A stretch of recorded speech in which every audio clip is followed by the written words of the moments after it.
creating this healthy metabolism when it's in balance. What are other things in people's toothpaste that they should watch out for? And I will just tell you this, and I've talked about this on the podcast. I had my blood taken and I was so high in triclosan. And I know triclosan isn't in a bunch of toothpaste and baby wipes. You guys got to be, there's a huge brand of baby wipes that it's in. Triclosan from when Colgate introduced their product Total in 1998, they were actually going to launch it. They were going to call it the first antibiotic toothpaste.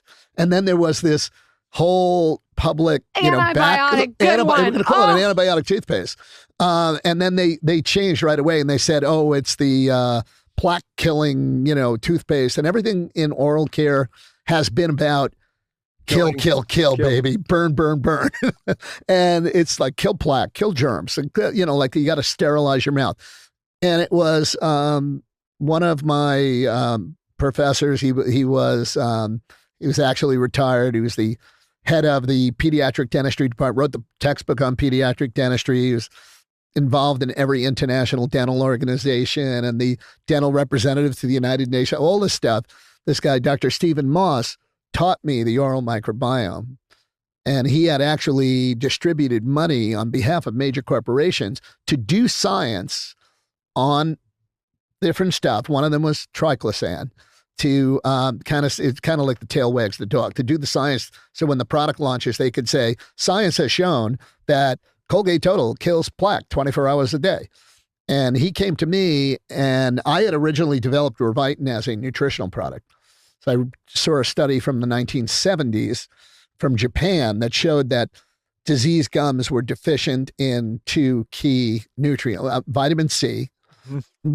If I had to get rid of every vitamin in my medicine cabinet except one, I would keep vitamin C. Vitamin C is still, amazing. I was reading a book all about scurvy, and I was telling Lauren about it, and people just didn't realize it was vitamin C deficiency. Yeah. And then the other one is coenzyme Q10, which people didn't really know about when I was doing my early research on this. But I got my first patent on vitamin C and CoQ10 and oral care formulas in 1999. Wow. Got the second one in 2001, third one 2003, and now we have another, because a lot of them expired. Now we have all new ones. Why are people so deficient in vitamin C and CoQ10? Because the higher the metabolic need, the greater the need for those two key nutrients, antioxidants. So CoQ10 is actually helps in the manufacture of ATP in the Krebs. So it's like the way you make gasoline, it's the gasoline in the tank is, got to manufacture ATP.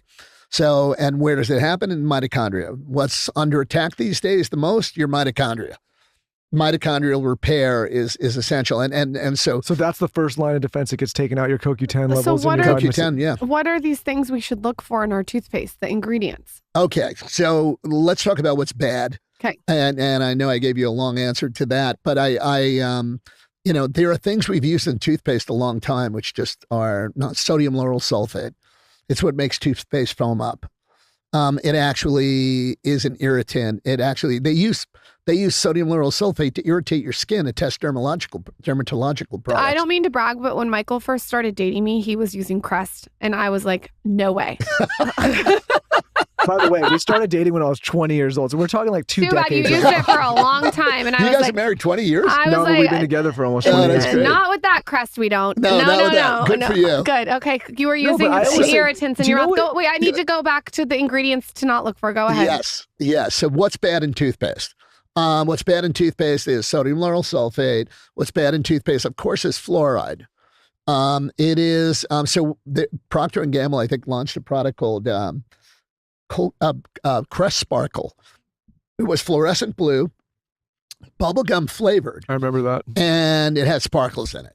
It is like any kid who was like 5 or I don't know, it was like candy. I for sure had that. And fluoride fatalities in children went up like something like 280%. Was it blue? It was fluorescent blue. Yep. And that fluorescent blue, by the way, it used to be coal tar made toothpaste that color. Now it's just petroleum, and it is a carcinogen. But it had like glitter in it, right? It had like glitter. Yeah. I remember it had that. like glitter in it. And so like and they put like a superhero on the kids were eating it, and there's enough fluoride in a full-size tube of toothpaste, commercial tube of toothpaste, to be fatal to 2 children under 5. Wow. So you don't have to even eat a lot. So it went through and then took the FDA, typically 10 years, and they came out with the FDA poison warning on toothpaste with fluoride. It says if more than a pea-sized amount, keep out of reach of children. I love that one. Let your kids brush with it, but keep out of reach of children. If more than a pea-sized amount is swallowed, call poison control right away. So kids were ingesting this toothpaste if they got their hands on it. Yeah, and it still is a problem. Kids eating toothpaste, and so the first thing I wanted to do, and it was around the time that I participated in those symposiums in complementary and alternative medicine. I remember saying, I've got to do two things before I leave the planet. The one thing I got to do is change what people brush their teeth with. And so that's what was behind the development of Revitin.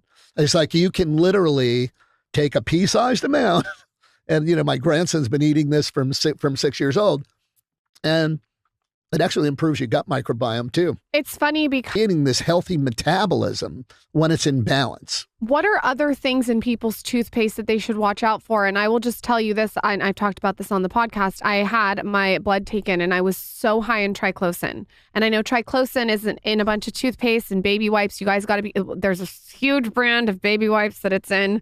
Triclosan from when Colgate introduced their product Total in 1998, they were actually going to launch it. They were going to call it the first antibiotic toothpaste.